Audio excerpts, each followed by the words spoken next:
Palmas recebeu diversos eventos que trouxeram ao debate o manejo mais natural do solo, com foco na produção orgânica. Esse tipo de produção, apesar de ser praticada por alguns agricultores tocantinenses, ainda não possui certificação.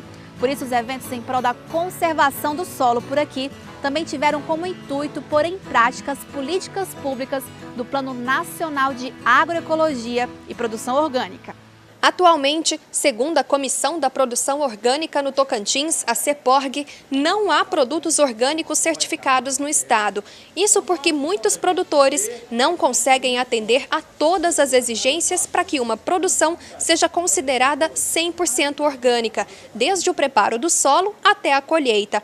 E para mudar esse quadro, o tema central da discussão foi o manejo correto do solo para adequar às normas das certificadoras. Não dá para nós pensarmos num sistema desse de forma isolada. Então eu não consigo pensar na planta somente, eu não consigo pensar na água somente, eu tenho que imaginar esse processo como algo holístico, onde há uma inter-relação com as partes, né?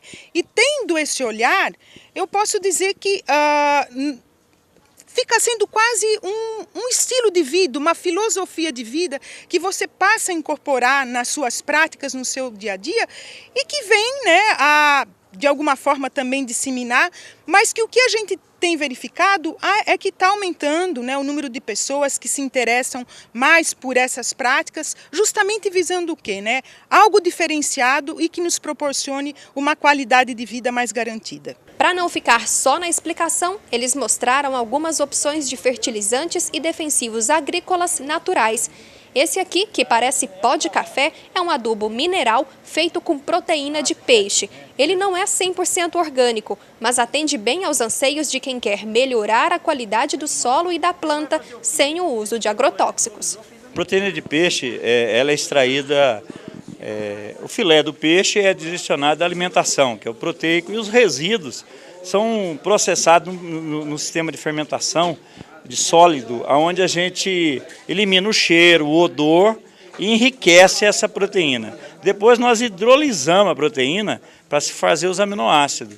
Então, com uma proteína hidrolisada do peixe, a gente consegue até 94% de aminoácido. Esse aminoácido, ele é adicionado micronutrientes, onde é adicionado nas plantas. E esse processo na planta, ele vai fortalecer a planta de forma tal que não vai deixar o princípio da proteólise, que seria o processo da entrada da doença. Você vai produzir a proteossíntese, que você vai formar uma proteína completa. Outra alternativa, só que agora totalmente natural, é o bocashi, um adubo orgânico vivo obtido a partir de uma mistura vegetal fermentada com micro-organismos vivos. Segundo o técnico, ele dura até 6 meses depois de preparado e tem um baixo custo de produção.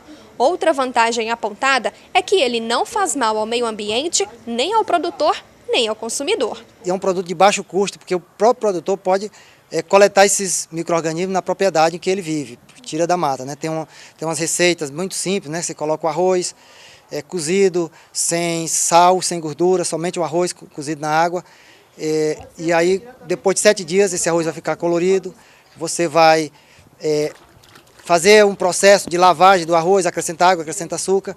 Então você traz os micro-organismos para um recipiente e guarda à sombra, protegido do excesso de luz.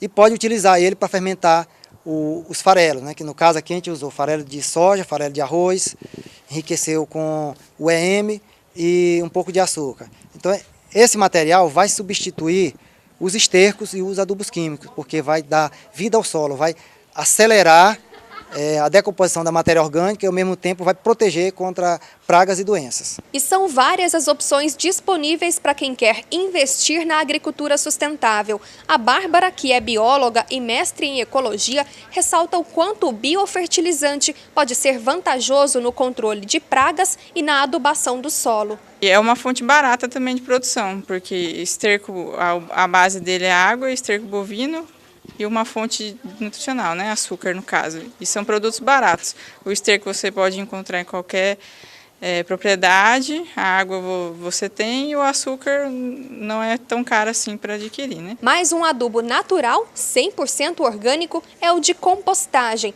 que nessa demonstração levou galhadas de árvores podadas e esterco de gado. O processo de compostagem que nós estamos apresentando aqui é um processo de compostagem aeróbica, no qual nós estamos usando fonte de carbono, que pode ser qualquer material que tenha na propriedade, qualquer material resíduo vegetal, e uma fonte de nitrogênio e micro-organismo, que é um tipo de esterco. No caso aqui nós estamos usando cama de frango.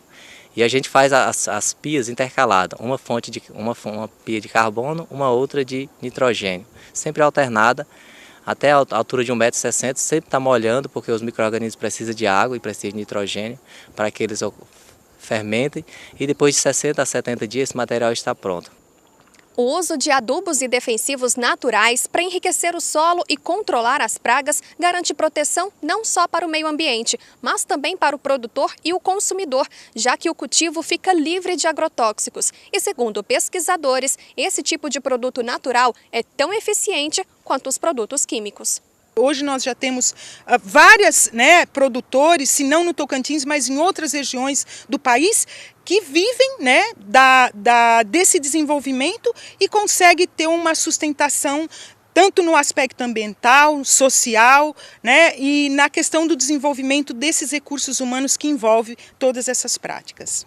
Engenheiro agrônomo e membro da Comissão Orgânica de Goiás, Ricardo Máximo ressaltou o cuidado que os produtores precisam ter com o solo para garantir futuras e boas plantações e não só se preocupar com o lucro de hoje.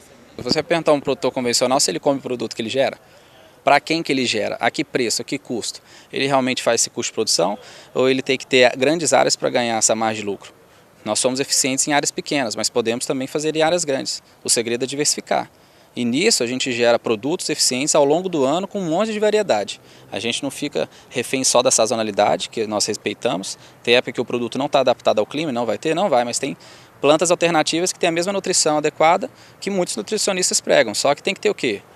A sociedade inteira tem que estar prevenida. Nutricionistas, corporações mais trabalham com saúde, hospitais, o governo, com iniciativas em escolas, tem que começar a divulgar e promover a agricultura dentro das unidades que estão de crescimento, que são as crianças. Aí elas vão gerar o senso crítico, porque essa geração que já passou, por enquanto, está desesperada por dinheiro. Então, muito difícil mudar a consciência mesmo e a moral para poder fazer trabalho por próximo. Ao contrário do que muito se fala sobre o preço dos produtos orgânicos, Ricardo garante que eles podem ser produzidos com um custo menor do que os que levam agrotóxico. Como a gente trabalha venda direta para o consumidor, não tem atravessador, é o que sai do campo direto para o comércio e para o consumidor através das feiras, às vezes pode ser venda direta em casa, ou então programas de governo, esse custo é bem reduzido. O problema é que às vezes o atravessador está usando essa oportunidade, transformando a agroecologia num nicho de mercado, que na verdade não é.